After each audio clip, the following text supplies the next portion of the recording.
and welcome back to the Nikki Casa podcast.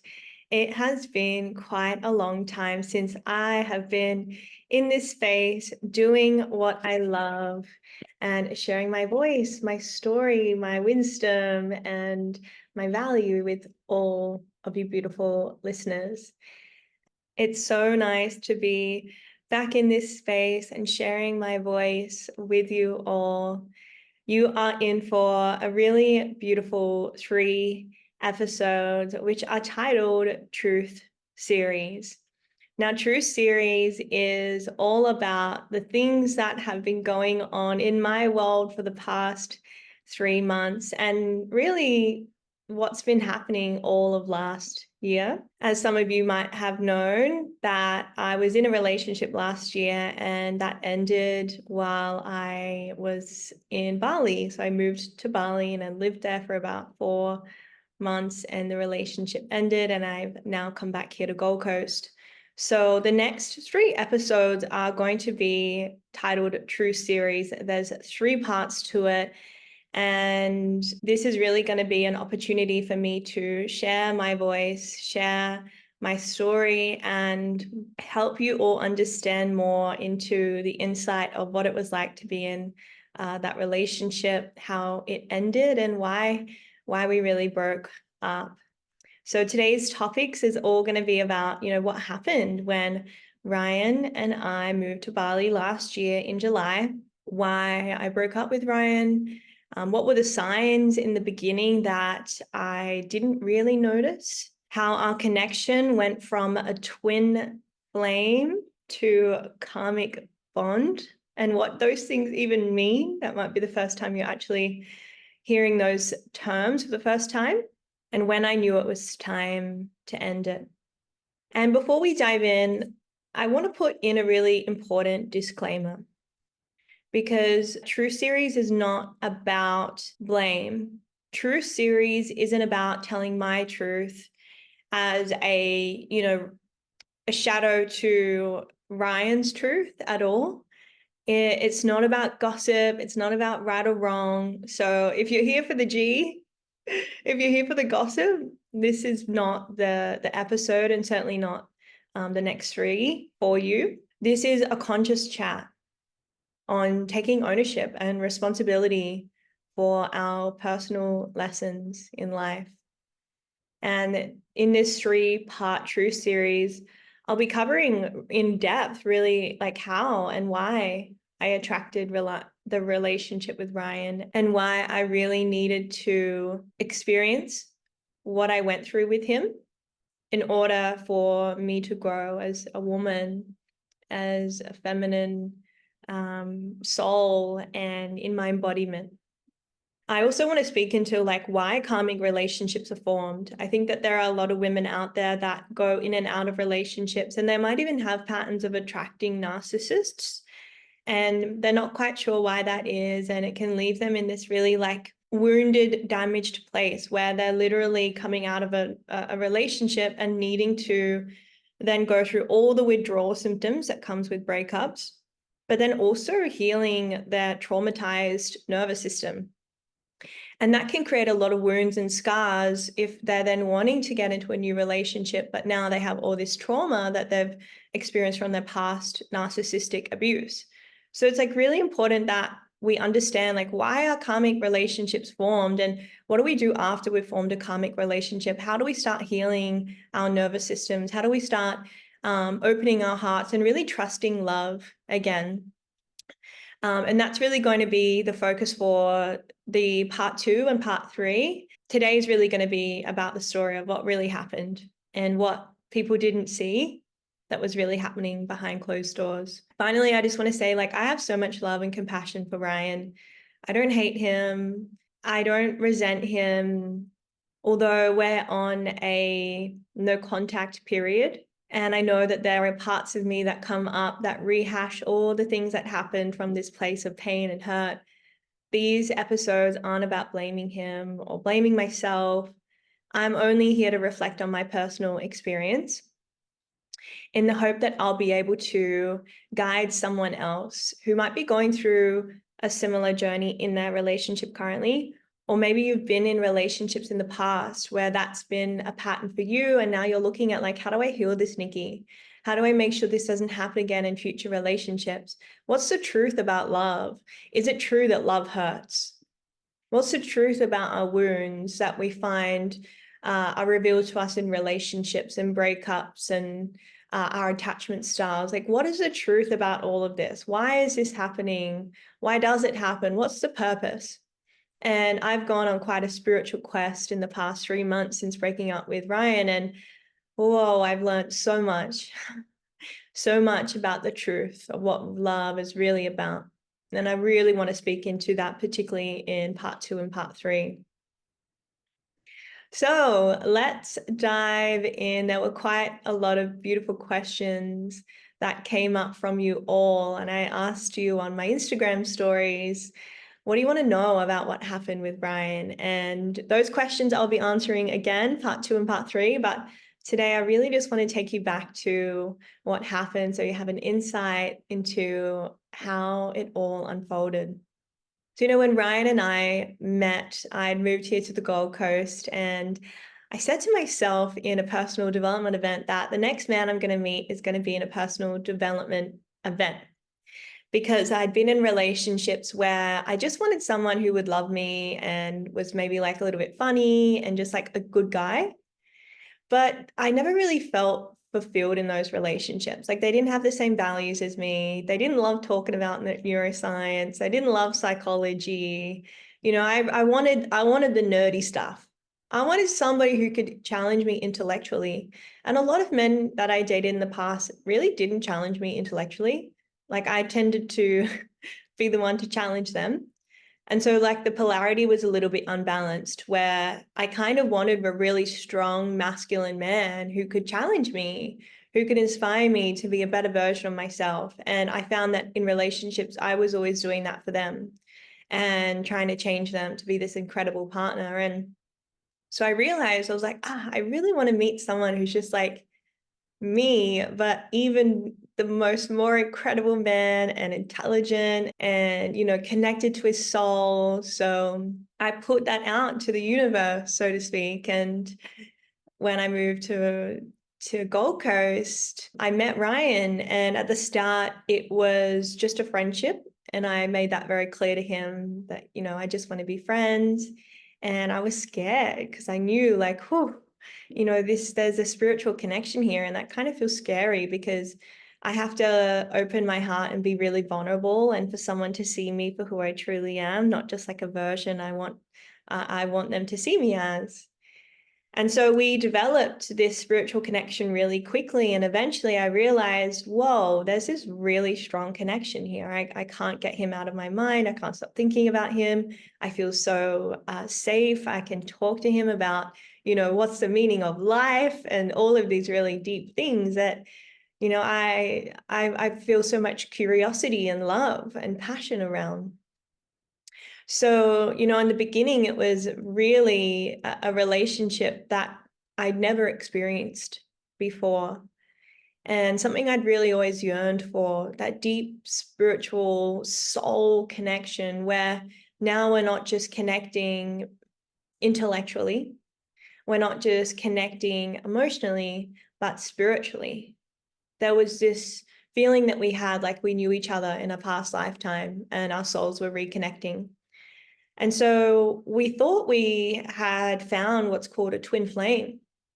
And a twin flame is sort of like when you meet someone, it's like you're remembering that you knew them in a past lifetime and that you had come here to find each other again. There were so many signs that all pointed to it being a twin flame.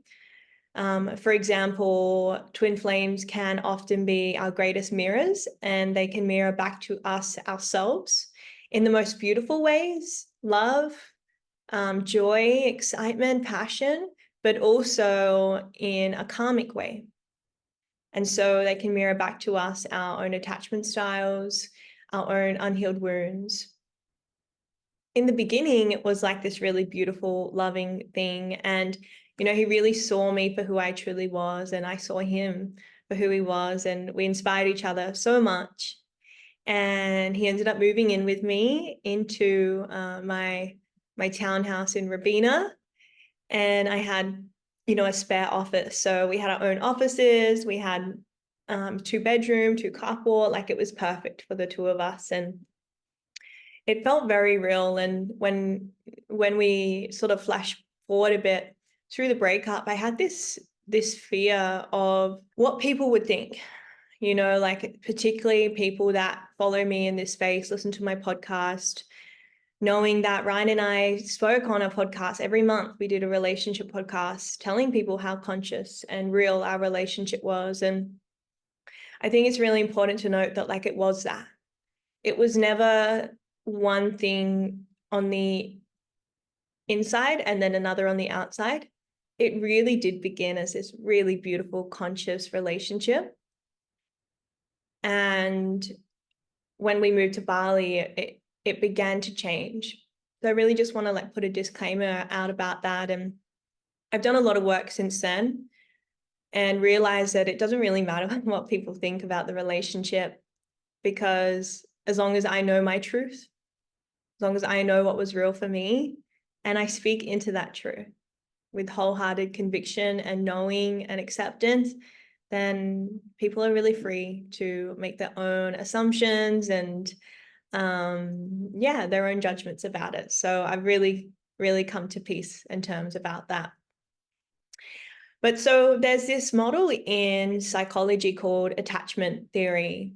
And essentially what that is, it describes that we have 3 different attachment styles that we can form from our upbringing. We can either have an anxious attachment style, which shows up as really feeling quite needy towards connections, love, people, really needing constant reassurance, a lot of lack of self-worth, feeling like you need your partner to be there to help you feel safe and regulated. And it can turn into quite a codependent need and attachment to another person. The second one is avoidant, and avoidant attachment style can show up as the opposite of the codependent. So it's the independent. It's the, I don't actually really need you to feel safe. In fact, I actually need alone time. I need my independence in order for me to come back to what makes me feel safe. I need alone time. I need my own solitude. I can't have too much closeness and clinginess because it feels smothering. So we can see that for the anxious attachment style and the avoidant attachment style, they're really quite opposite. So those are the first 2. And then the third one is a secure attachment style. Now, obviously, the secure is the aim that we're trying to work towards in any relationship, whether you're the anxious or whether you're the avoidant. Our aim is trying to move towards a secure place, right? One that feels safe, one that feels loving, one that feels conscious, one that feels secure, one that feels steady. Like, those are the true hallmarks of a secure and conscious love. When it's not secure, it tends to just be an attachment, which can sometimes not actually be real love. It's actually just an attachment and this need to have love because we're not feeling it within ourselves. So it's not true love because now it's based on a condition. True love is unconditional. True love is constant. True love is stable. True love is secure. And so when we're in the insecure or we're in the avoidant, can you see how it's not actually a true demonstration of love? It's just a demonstration of an unhealed attachment style within ourselves. And so when we were in the relationship, we did a lot of awareness around this, and we both knew our attachment styles. Ryan is the anxious and I am the avoidant. Which was really challenging because when he wanted closeness, I wanted independence. When he wanted reassurance, I just needed my own space. So as he sought to get closer, there were times where I would go I actually just need some space. And so when we were living together, you can see where this attachment styles within both of us really began to be the first part of our healing. And we really embraced it. You know, we obviously teach this stuff. We talked about it on our podcast, and we're really attuned and aware and conscious of our own patterns. So whether you're in a soulmate, a twin flame, or, you know, the perfect marriage, you will always face these unhealed attachment styles. If you've ever been in a relationship, I should say, if you're in a current relationship where you don't think your attachment style comes up, it's a sign that you're spiritually bypassing your inner work and using coping mechanisms to avoid unmet needs. And I know that can sound really like a hard pill to swallow if you're listening and you're currently in a relationship where you're not working on your attachment style and it feels like a good relationship. It can be a sign that the ego's gotten really good at shoving things under the rug out of our awareness. And I want to share my example of how this showed up for me, where I knew I had my avoidant attachment style, and yet there were things that I wasn't aware of that were happening subconsciously. And towards the end of the relationship, I realized, wow, that was a big red flag in the beginning. And the way that I dealt with it, I didn't even realize was a part of my avoidant attachment style, right? So this work is really important. And once we understand attachment styles, it really plays a big role in the outcome of a relationship, whether it's going to succeed or it's not going to succeed. So I really encourage you, if you're listening, like one big lesson to begin with, and whether you want to write this down, is like, what is my attachment style and how does it show up in relationships? So Ryan and I both knew that it was going to be something we really needed to work through. We did a lot of study, we read books. There's a book called Attached, which I'd highly recommend. And it talks about the anxious avoidant trap, the trap where we just go in loops, where one person wants to get close and the other person wants distance. So maybe if you're in a relationship where you've in the past been like ghosted, it's probably because you attracted an avoidant partner. Right? So avoidance will ghost. Avoidance will just cut a relationship and not give you any closure or explanation why. So if that's happened to you, like that book will be a really good indication for you to understand why you might be dating an avoidant or why you might be dating an attached person. An anxious person. So we began navigating these unhealed attachment styles, and the goal, the emphasis was always like, how can we come back to a secure attachment style? And for me, I would say that became like a borderline unhealthy obsession, because I just wanted to hold on to this spiritual soul connection that we had so much that whenever something happened that was hurtful, when I addressed it with Ryan and I was met with maybe his explanation for why that was, I would ask myself, what would a secure partner do in this moment? And so I would hold space for him. He would share his past traumas and how that was showing up in the relationship and why he acted a certain way. And I would sit there with this really loving, open, warm space to share, to let him share and know that it's safe for him to share, and that I'm not his past. I'm not his, ex. I'm not going to cheat on him, that he can trust me. But here's something that happened that I didn't realize in the beginning. In my pursuit to be this perfect, secure partner, what was happening was I was actually avoiding sitting him down after and having a conversation like, hey, you know how the other day when I sat down and I said to you, hey, this thing really hurt me, and you shared that the reason why you acted the way you did was because of your unhealed trauma and you're working towards that. I'm so glad that I was able to create a space for you to share and open up. However, there's a part of me now that's needing some reassurance that this isn't going to happen again in the future.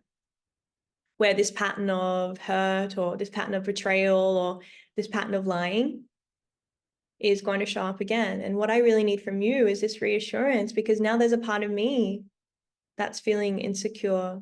There's a part of me that's feeling scared that, will this keep happening again in the future? And that we're never really going to move past it because it's just your unhealed trauma. And that's what I didn't do in the beginning of the relationship, because I was so obsessed with it being loving and conscious and secure that I actually wasn't sitting with the part of me that was like, oh, that actually didn't feel very good when you did that. And although I want to hold space for you to share why you've been acting that way or where that's come from, I also need to share with you how that made me feel. It made me feel hurt, made me feel sad, made me feel really alone. And it made me feel scared that you might down the track hurt me or leave me or abandon me. And I was really scared to have that conversation, and I thought I didn't really need to. Just be a secure partner, Nikki, I kept telling myself. So when we moved to Bali, which was in 10th of July of 2023, these attachment styles became amplified. The reason why I say amplified is because for many reasons. Number one, Bali, although a very, very beautiful place, the energy there is very intense. And 7 years ago, back in 2017, I believe it was, when I went to Bali, previously was when I had my big spiritual awakening. And if you haven't heard that story, my big trauma story, you can go back to the past episodes here in the podcast. And I, speak into that quite a few times. So last time I was in Bali, the island gave me this big spiritual awakening. Whether you want to call it the universe or God, it happened in Bali, and Bali can really amplify what's already there. So back then I was this party animal. And so all of that became really amplified into my awareness, and I got into a really, really scary situation. But that really happened for my healing. I look back at that time of my life and I'm so grateful because it changed my whole life. And so the same thing happened last year when we went to Bali, and I knew I wanted to go back to heal that relationship with Bali and heal my past. And that was a big reason why I really wanted to go to Bali, was to take some time off and prepare for my 10-day silent retreat, which is called Vipassana, where you meditate for 10 hours a day over the course of 10 days. And so I really felt called to move to Bali, and Ryan really wanted to move to Bali as well. But the thing is we had no stability. We didn't have a safe haven, we didn't have a consistent home to live in. I didn't have any transportation. I would just rely on Ryan to scooter me places. Ryan was still in the process of building his business. And I took a couple of months off to prepare for Vipassana. So there was a lot of instability. There was a lot of chaotic energy. And then, of course, when you're living out of a suitcase, it just amplifies everything. I think you really kind of get to know yourself when you travel and how you deal with those things. And so, we both really underestimated the need for stability and grounding. So when we were there, our wounding was beginning to arise, and we actually found it quite difficult to work through it in ways that we used to. In my pursuit of being this safe, secure, and conscious partner, I more and more began to neglect how hurt a part of me was feeling deep down towards things that were starting to become normalized, certain things that had been said, certain ways that, certain behaviors, certain patterns, where because I normalized it in the beginning, as it got worse, I almost didn't have any gravity to call it up, because I had to go back and be look at all these patterns of how this shown up. And I was don't rehash the past, don't bring it up, be that secure partner. So there were, a few instances early on where something would happen where I would call him out on his behavior, and I would just tell myself, like, it's just not a big deal. Like, don't make it a big deal, Nikki. Like, this is where self-ownership and taking responsibility is so important. You know, like, there were times where towards the end, I really blamed Ryan for what happened. And now through the healing that I've done through my breakup, I've realized it's like, there really is no blame or fault here. Because everything that happened taught me so many really beautiful things. And if I'm to entertain the idea of fault, the reality is like, I attracted Ryan. I brought him into my world somehow. When we look at it from a spiritual perspective, everyone comes into our lives to teach us things.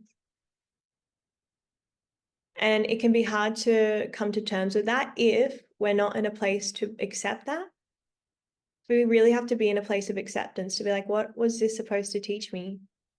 Otherwise, we get stuck in a place of victimhood of like, they did this to me, they hurt me. And it's like, hang on, how did I allow it to get to a place where I ended up hurting myself because I didn't choose different things in the past? And it takes so much humility to do that. So much humility. It's not about like blaming yourself either. Not about making it all your fault. It's about taking self-ownership and responsibility so that you can break patterns and make sure they don't happen again in the future. Because if I make it Ryan's fault, where's my power now?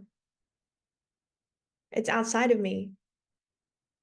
If I blame it on him, does that teach me anything about who I need to be to not attract the same man in my next relationship? Not really. Whereas if I look inwards and go, what were the things I contributed early on that led to this? What were the things I did or didn't do that led to this? Then all of a sudden, in this like really beautiful, humble lens, we can start to maybe look at ways we want to shift, where we can begin practicing sharing our truth, where we can begin speaking up about maybe things that do hurt us, maybe things we don't feel good about. And for me, I realized, wow, like I've done a lot of work on people pleasing and being a boundary setter and having assertiveness, but it's a different game when you're in a relationship. The different game. This one we're working with such a great love. And again, be a really big mirror. So no one is responsible for healing our wounds for us. Like we shouldn't get into a relationship and expect that he should just know. He should just know how to make me feel better. He should just know how to treat me. He should just know how to make me feel safe. I don't feel safe and he should just know so that I can feel safe and heal this wound. Like, no, our partners can't heal us. They can only reveal unhealed parts within ourselves and love us unconditionally and support us in that place so that we can embark on healing this for ourselves in the relationship. And that was one thing that really kept coming up for me. I was like, I need Ryan to make me feel safe. I don't feel safe. There's so many, unhealthy, toxic tendencies. I don't feel safe. And I realized that I wasn't taking responsibility for creating safety within my own body to then meet him at that place and share with him. And whether he could support me in that place, in that sharing or not, is a different question, right? That's a different conversation. But that was one thing I wasn't doing for myself. So this is when we really started to look for personal development for help. We tried everything that we thought we knew, everything that we were reading from books and podcasts and coaches. And so we worked with some mentors. We even got a relationship coach. I reached out to a really beautiful woman called Nicole. Her last name's slipping my memory right now. But she was like a relationship coach / therapist and really helped us to look at our blind spots. We knew that clearly there's something we're not seeing here, and we're both looking at it from our own attachment styles and therefore not able to come to a resolution. And I really think that just working with mentors when we get to places like this in relationships or in our own personal journey is so important, because they will show us our blind spots. They will show us what we don't know. And on top of that, every week we connected in this space, like an accountability space with 3 friends of ours. And these 3 men were, or they are, very conscious leaders in their own respectable fields of personal development. Todd Jarrett, Travis Cochrane, or Trav, I should say, and Eugene Cunning. So shout out to those 3 men. They're doing incredible work in the men's space. If you're a man and you're watching this and you need a mentor to guide you, I highly recommend these 3 men. And they were such a supportive space for Ryan and I. Every week we would touch base, and they were just like this masculine grounding, witnessing, holding. It was just like an accountability check-in for our relationship every week. And also for us to talk about, the high level of what we're doing in our businesses, how we're creating impact in the world. So it's sort of like a combination of our personal growth and professional. But we just kept circling back to the same problems. We were with them every week for 4 months. Every week we met, and it was just like this check-in of like, how are we going with our relationship? And nothing changed. And eventually we got into the avoidant anxious trap, which you can learn about in that book Attached that I mentioned before. But essentially this trap goes like this. I wouldn't feel safe to open to Ryan, which would lead to him resenting me, which meant that when I tried to open up, Ryan wasn't able to hold my experience because it would reaffirm his resentment and shame. And then he would feel like he wasn't a good enough partner. So he would retreat. And then when he would retreat, I would feel even more unsafe. And then I would close further. And then I would try and open up again. And then it would make him feel more inadequate. And then he would get angry. And then his anger would make me feel more unsafe. And it was just like that, downward spiral. And we tried and tried. Like, if it's one thing I know, is like, we really did fight for that relationship. And I know Ryan used to say all the time, like, I don't like when you say that, like, we got to fight for this. And I was like, sometimes like we kind of need to fight for the things we really love. And, I really tried to fight for that love and desperately wanted to go back to the love we had and hold on to it. But sometimes we can't go back. We can only focus on the present. And what happened was I was like focusing on the past of what I wanted it to be, and also the future of like the potential. Like, but like, it'll get better. And I wasn't really looking in the present for the reality of what it become. And here's the thing about relationships. It all has like, everything has an equal and opposite cause and effect. So if you end up being in a relationship with someone who like has narcissistic tendencies, it means that you have people-pleasing tendencies. It means you have self-abandonment tendencies. And I really kind of want to just emphasize the word tendencies, because like, we're not trying to put a label on like who you are. Doesn't mean you are that, or you are a narcissist, or you are, people pleaser. But it can be helpful to just look at the symptoms and the signs. So everything has an equal and opposite cause and effect. So if you're attracting a narcissist, then you're being a victim and a prey. And again, like, lots of truth bombs here, lots of Nikki nuggets. We don't always like hearing the things that are good for our healing, like the medicine, but sometimes we know we need to take the medicine to get the healing. And so this might be the medicine you need to hear. All of that is never happening to us. It's always happening for our healing. And so the people we meet, the relationships that we get into that might become karmic, or like these big red flags or toxic, it's always because they've come into our life. We've attracted them because of our unhealed wounds, so that we can heal them if we're ready for that, right? If we're willing to face that parts of ourselves, face our own shadow. And it's an opportunity for us to grow so we can get the healing that we need to create future healthy relationships. One thing I know for sure is my relationship with Rye held up a big mirror to me in my healing journey. I understood all the psychology of attachment styles, but knowing it and experiencing it are completely different things. Knowing it up here in your head versus feeling it in your nervous system, you cannot consciously just tell your nervous system to feel safe in a relationship. And that's what I did. I was like, it's fine. I'm safe. I know the psychology. He's not actually triggering me. A trigger is just being revealed in me because of my unhealed wound. And I really intellectualized it. So what a blessing that now I've been learning how to get into my body. I've been learning how to trust my intuition. I've been learning how to notice my nervous system when I'm feeling unsafe. What a teacher this relationship has really been for me. And it's so important that we start to look at karmic relationships like that.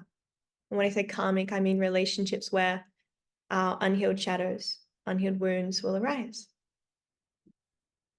We went through this cycle for many, many months, all the way up until October, November. And eventually I just began to realize that there was so much damage that had been done, and repairing the damage in the same environment that it was created was just becoming so painful. I really started to lose hope and trust that I could trust him, trust myself, trust the relationship. And it was really scary losing the man that I fell in love with and seeing him change, not really recognizing who he was anymore. And I had, and I still have so much compassion. I know he was working through some really big traumas. So much love for him. There's no resentment there at all. But I really had to break my own heart and realize that potentially he wasn't supposed to be a part of my future anymore. And that we came into each other's lives as lessons and messengers to be teachers for each other, to be healers for each other. And so I had to break my heart over and over to sever this attachment that I had to the love and the potential, holding on to the past and holding on to potential for what I wanted it to be. Because I realized I stopped choosing myself in my experience of the present relationship we had gotten into. And so I got to a point in the relationship where I just wanted to love him so badly that I stopped loving the person who truly mattered the most, which was me. And I was so blessed towards the end to have the support of my two best friends and soul sisters, Simone and Danny, who really helped me see the relationship and see myself, and come home to the truth of what I needed in my heart.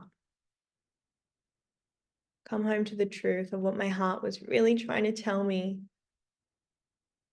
But my attachment style was like, it's okay, just push it all down, sweep it under the rug, it's fine. And fine stands for feelings inside not expressed. I'm fine. And it was such a confusing time figuring out the difference between what my head was telling me. It's fine, we'll figure it out. We just need to get through this. We need to work with Nicole, our therapist. We need to just do the healing. It's fine. We'll work it out. It's okay. It's fine, babe. It's okay. Come here. It'll all be okay. And my heart was like, it's not okay. It's not okay. And I was like, which one's the truth? I feel so conflicted. How can I even trust my heart when I've spent months abandoning it and denying how hurt I actually was, and denying how that the things that were said didn't affect me, and abandoning my intuition that was trying to tell me the truth and guide me, because I just wanted to hold on to the love that we used to have so tightly. And I kept telling myself, maybe we'll get through it. Maybe things will change if we just need to do something else, right? Definition of insanity is doing the same thing over and over and expecting a different outcome. Okay, let's read a different book. I'll listen to a different podcast. That's it. I'll get some more answers. I'll just keep listening to my head. Maybe I just need to change. That's it. Yeah, maybe I just need to be my feminine. Maybe we're depolarizing here. Maybe I just need to change. And it was never that. Like putting all these conditions. We don't need to change for the people to love us. Truly. Because love, remember, is unconditional. It's not based on you need to be a better you so I can love you. No, like we need to love ourselves. Begin to share that with that other person. And I was lacking that self-love. And the questions that I began to ask myself that made me realize it was time to end the relationship and listen to my truth were like, what's your heart trying to tell you, Nikki? But more importantly, is like, but how do I know? Where do I feel that in my body? The reason why I found it so difficult to determine whether it was my heart or my head trying to tell me to end it was because I was trying to answer it from my head. I was trying to answer the question with my head. Like, let me just play out both scenarios. Head. Control. What I really needed to do was actually get into my body and start practices where I was listening to what my body was trying to tell me. At that stage, she was screaming at me, but I hadn't established that channel to hear her. It was like I was in a room with 100 people who were all yelling, and my heart was on the other side of the room. And what I had to do was go inwards and slowly begin to quieten down all the noise from my head so that I could eventually listen and hear her. So if you're someone in a relationship right now where you don't know whether you should stay or leave, you already know. You're just not listening. You already know. You just can't hear that part of you yet. So I really encourage you to get out of your head and start to create a connection with your body. Like this might take you a few weeks, but this is a kind of self-love you're missing in your relationship if you're already questioning whether you should stay or leave. So I asked myself that question. I also asked myself, what does my womb space feel? And that's sort of like an advanced part of feminine healing and feminine embodiment. So if you're not really on that path, that might feel a little bit tricky for you. So I might start with the heart. But another question I asked was like, what would my higher self say to me in this position? And the last question which is, what's your truth? What is your truth, Nikki? How do you truly feel here? And I realized like, I'm not fine. I've really been like pretending that we'll just get through it and it'll be okay. We'll figure it out. And we tried over and over. And so the big realization was that we had gotten into a relationship that was based on the potential for what the love could be, rather than facing the reality for what it had become. And before I broke up with Ryan, I made a promise to myself. I knew that I wasn't listening to my truth because I was avoiding. And I realized how deep my avoidant attachment style and that trauma was. And I knew the only way I was going to heal that was by choosing to stay. Not stay in the relationship, I mean stay with myself. Be with my truth and not run away. In past relationships, when things didn't turn out well, I would run. I would completely shut them out, never want to speak to them again, and I would cut ties completely. I'd also cut myself off from my heart, never really deal with my grief.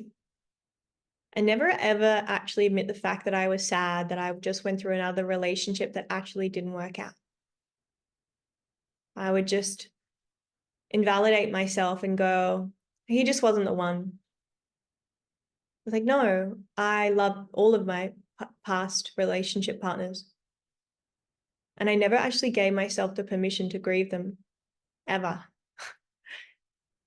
And so I was like, okay, I need to feel all of this, whatever comes next from this decision I make.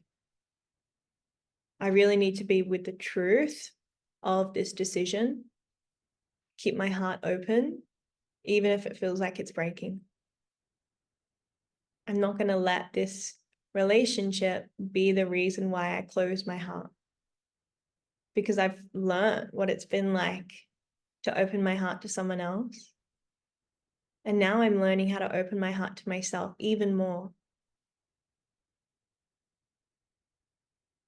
So I made that promise to myself that I wasn't going to run.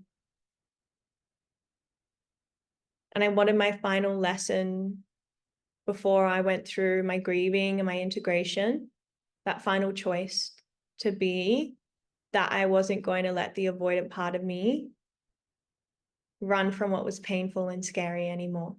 I was going to make a decision from a place of love, not make a decision from a place of pain. And there's sort of like, that's quite nuanced to think about, but the breakup was from a place of love. The nuance in that is that I chose to love myself enough more than I loved Ryan. And I had to. I had to.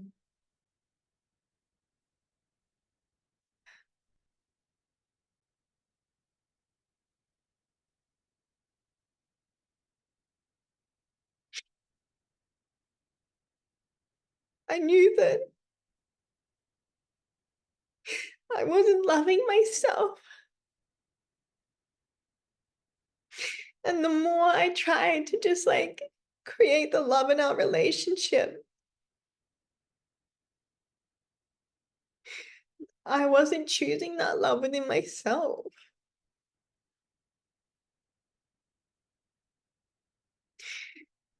And I couldn't see a future where I could establish a loving relationship with myself in an environment that was so painful, where I didn't feel safe. And so, like, although it was like so hard to let him go, and the love that we did create, the love that I just so wanted to feel again, I knew that I had to love myself.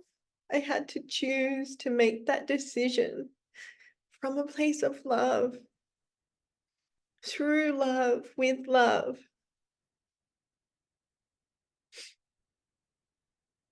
And so I said to him, I need to choose me. I hadn't been choosing me for months. I've been choosing us and choosing the love in this relationship.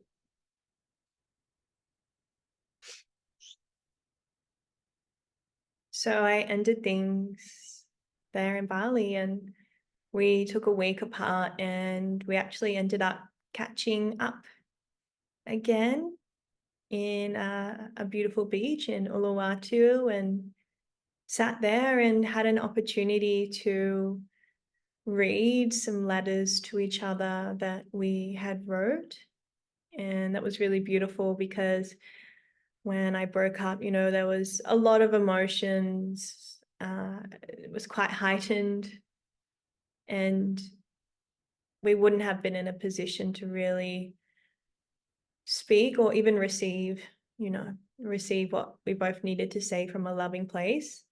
So taking that time apart was really, really important for the reality to kind of like kick in, and for us to reflect on it all and really, really face it and take some time to write down some words and come back together. And there were lots of things said and opportunities to feel seen and heard and talk about, what we were sorry for and our responsibility and what we contributed to the relationship. And it was like quite confusing for me because the man I wanted Ryan to be suddenly then became that on the beach. And so it was like, maybe he has changed and maybe I can go back, and he's telling me that he's a conscious man and willing to take responsibility. And it was really confusing for that part of me that was like, maybe things will be different. And I kind of had to remember that it wasn't the first time where we had that conversation, that things were going to change and things would be different, and that it would end up in the same place where things weren't different and things were very much still the same.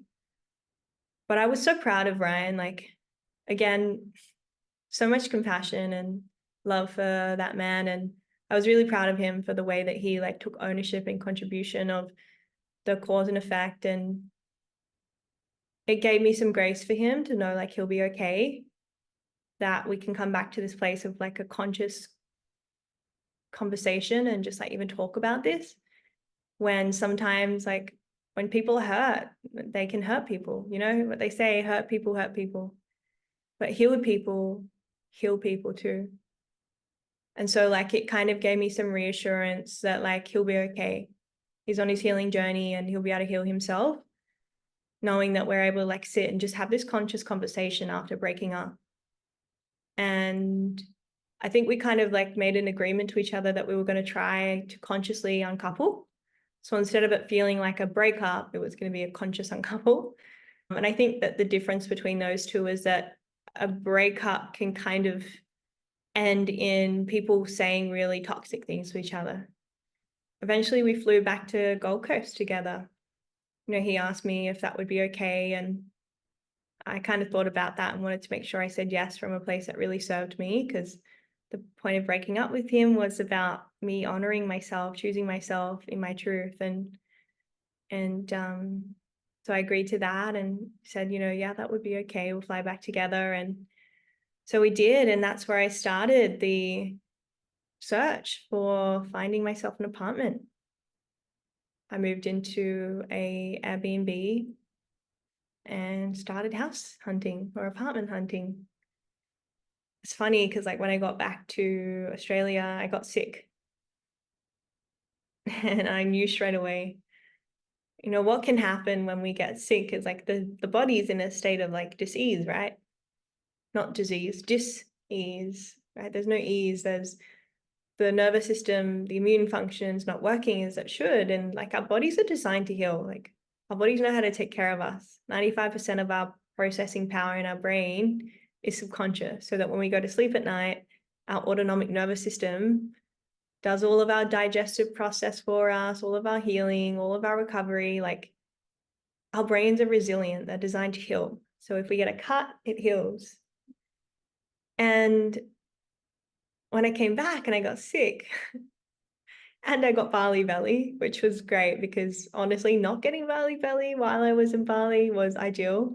But yeah, it was so funny because I got back, I got Bali belly, and then I got sick, like the cold, the flu.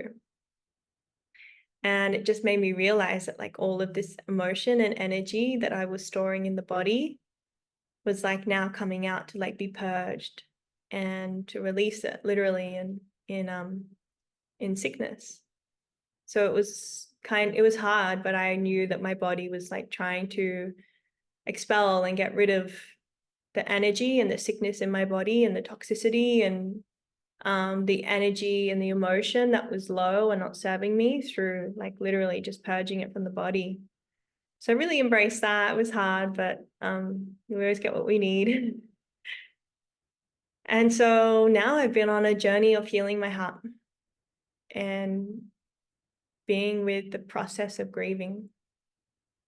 There was this stage when I got back where I felt like I didn't deserve to grieve a breakup because I broke up with Ryan. I was like, do I even deserve to like be mad and angry and hurt? Like I was the one that broke up with him. I should be happy. And I was like, distraught. And my nervous system was like traumatized. And so that was like really hard keeping my heart open when it was like breaking.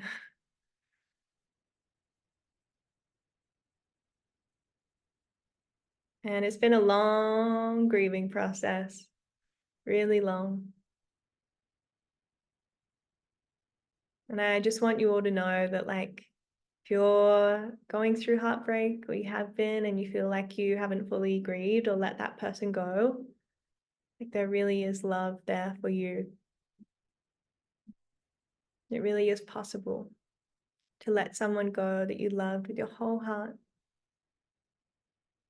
To let someone go that you thought was going to be the love of your life and you were going to marry them and have kids and babies and travel and start a family, buy a home and change the world. Like, it's okay to have had that wish and dream and hope and to feel like that's been taken from you. And it's so important to know that when you allow yourself to fully grieve, on the other side, you'll be able to learn why that is and why that, in fact, you didn't lose them. And so that's going to be the focus for part 2. I know I just put you on a cliffhanger, hey? That's going to be the focus for part 2 of Truth series. So if you're listening and you're like, oh my gosh, I need to know this, you can just binge listen to all 3 of them.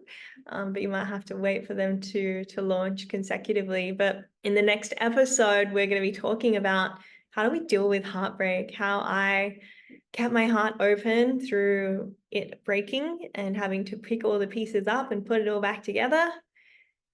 I'm going to tell you about the unopened 3-page breakup letter that I got from Ryan, what was said, what happened, how it made me feel reading the breakup letter. I'm going to speak into forgiveness and how we can begin to not only forgive them, but forgive ourselves. What is conscious uncoupling? How do you do it? What does it mean? And is it even possible? I'm also going to talk into how to let go of pain, how to let go of suffering, how to let go of heartbreak, how the ego versus the heart deals with heartbreak. That one's really interesting. How the ego versus how the heart. And then finally, how the breakup has actually been the best thing that's ever happened to me and for me. So next episode will be quite juicy and really beautiful, quite educational as well, but also diving deep into my healing journey and what it's been like to heal my heart, and how I've learned so many incredible things about myself, my womb, my gosh, my womb space, my heart space, my throat chakra. Like, it's been an absolute blessing, and I have so much love and compassion for everything that happened. There's absolutely no resentment or anger or blame or, wishing I could go back or feeling like I lost him because of what I've learned. Until then, I'm sending you all so much love. Thank you for being here, for being back into this space. If you're still listening, I love you so much. Thank you for being here to support this podcast. It's not possible without you all. I would appreciate so much if you could take a few seconds to hit subscribe, leave me a review. When you positively impact this space, it means that I can positively impact other people and their lives. Sending you all so much love, whether you're listening in on podcast or you've joined me live in YouTube. I hope to see you all next time.